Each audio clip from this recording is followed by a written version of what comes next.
بسم اللہ الرحمن الرحیم، السلام علیکم۔ آج میں آپ کو ایک مختصر سی ویڈیو میں یہ بتانے کی کوشش کروں گا، صرف ان راڈ کے حوالے سے اس کے کام میں کوئی شک نہیں ہے کہ یہ کتنی ایزی ہے۔ کہیں لے جانے میں، رکھنے میں تو یہ نہایت آسان ہے، اور اس کا یہ چیمبر بھی کھولتا ہے، تو اگر آپ کسی بھی جگہ لے جانا چاہتے تو اس میں لے جانے میں کوئی مشکلات نہیں ہے۔ یہ طریقہ ہے واپس ڈالنے کا۔ تو یہ 3 حصوں میں تقسیم ہوتا ہے، ایک ہینڈل، ایک چیمبر اور تیسرے راڈس۔ تو یہ نہایت ہی آسان ہے، سہولت ہے اس میں، اور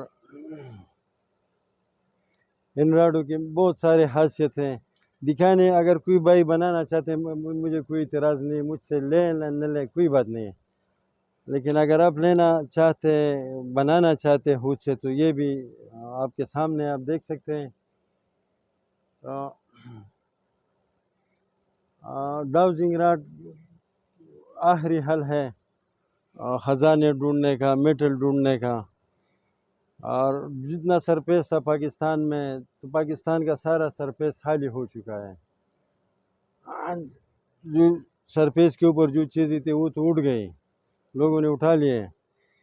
اب 2 طریقے رہ گئے ہیں، یا کام کے لیے کوئی جگہ پسند آ جائے، کوئی کھیت، کوئی پلین جگہ، کوئی بھی ہو، تو کھدائی ایک کام طریقہ ہے کھدائی کرنے کا۔ تو کھدائی کرنا تو بہت مشکل ہے اس کام میں ہاتھوں سے، تو مجبوری کے حالات میں ٹریکٹر لگانا پڑے گا، اور یہ میں کئی بار کر چکا ہوں۔ تو جب ٹریکٹر لگاتے ہیں تو اس کے اوپر بہت زیادہ خرچ آتا ہے، تو آخری آپشن صرف یہ ہے۔ اگر ہم کسی زمین کو چیک کرنا چاہتے ہیں، اور اینٹیک چیزوں میں تو سونے چاندی کی ویلیو زیادہ ہے، قیمت زیادہ ہے، اہمیت زیادہ ہے، اور سبھی لوگ سونا چاندی کو ڈھونڈتے ہیں۔ تو جب یہ ہاتھ میں ہو اور تھوڑا بہت چلانا جانتا ہو تو یہ بالکل دور سے بھی کلیئر کرتا ہے، زمین کے اندر جا کے بھی آپ کو یہ بتا سکتا ہے کہ ادھر آیا سونا ہے یا سونا چاندی نہیں ہے، یہ دونوں چیزیں موجود ہے یا نہیں ہے۔ یہ بات کنفرم ہے، اس میں کوئی شک نہیں ہے۔ اور ایک اور بات کہ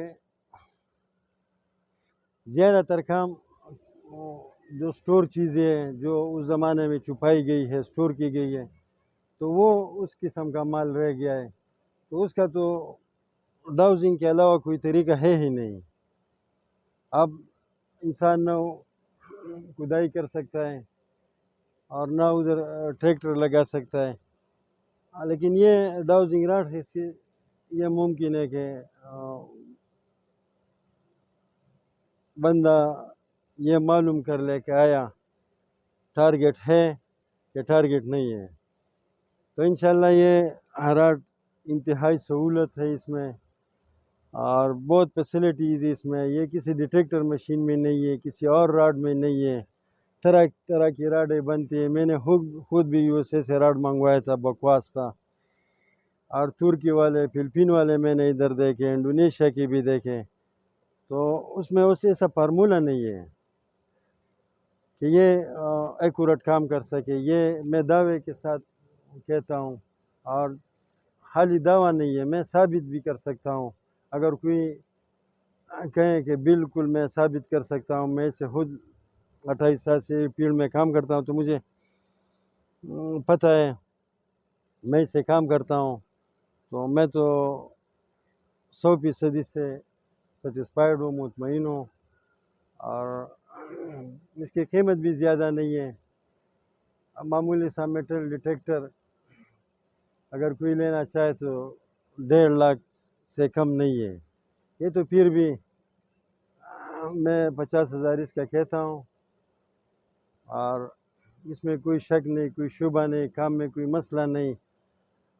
سامنے والے جو بڑے پہاڑ ہیں ادھر بہت ہائی منرلائزیشن ہے، تو اس میں کئی بار، ایک بار نہیں کئی بار، میں تو یہ تجربات کئی سالوں سے کر رہا ہوں، تو میں 10 کلومیٹر راڈ لے کے ادھر یہ دیکھنے کی کوشش کی کہ آیا راڈ میٹل کے علاوہ، جو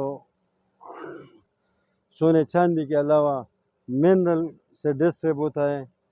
تو کئی بار میں نے، کئی بار، یہ مہینوں سالوں کی بات ہے، تو کوئی منرل کو ڈیٹیکٹ نہیں کرتا، منرل کو بھی ریجیکٹ کرتا ہے. ڈاؤزنگ میں جو سب سے مشکل مسئلہ ہے وہ واٹر وائن کا ہے، جو زمین کے اندر پانی کی جو رگیں ہوتی ہے اس کا مسئلہ ہوتا ہے، تو یہ اس کو بھی مسترد کرتے ہیں. اور اس کے علاوہ درختوں کے جو ٹری روٹس ہوتا ہے اس کو بھی مسترد کرتا ہے. اور تمام ٹائپ کے میٹل کو، خواہ چھوٹے ہوں بڑے ہوں، لیکن سونا نہ ہو چاندی نہ ہو، تو یہ راڈ یہ اس کو مسترد کرتا ہے. اور دوسری بات یہ کہ یہ تو سمجھنے کی بات ہے، جس کے سمجھ میں آ جائے تو وہ ان سے سکہ بھی ڈھونڈ سکتا ہے، سنگل کائن بھی ڈھونڈ سکتا ہے، 5 فٹ میں بھی ڈھونڈ سکتا ہے، 4 فٹ میں بھی ڈھونڈ سکتا ہے. اگر 5 فٹ میں، 4 فٹ میں دنیا کا کوئی مشین ایسا نہیں ہے جو سنگل کائن کو ڈیٹیکٹ کر سکے. یہ واحد چیز ہے جو سنگل کائن کو بھی ڈیٹیکٹ کرتا ہے، بڑی چیزوں کو زیادہ بہتر طریقے سے ڈیٹیکٹ کرتا ہے. اللہ حافظ.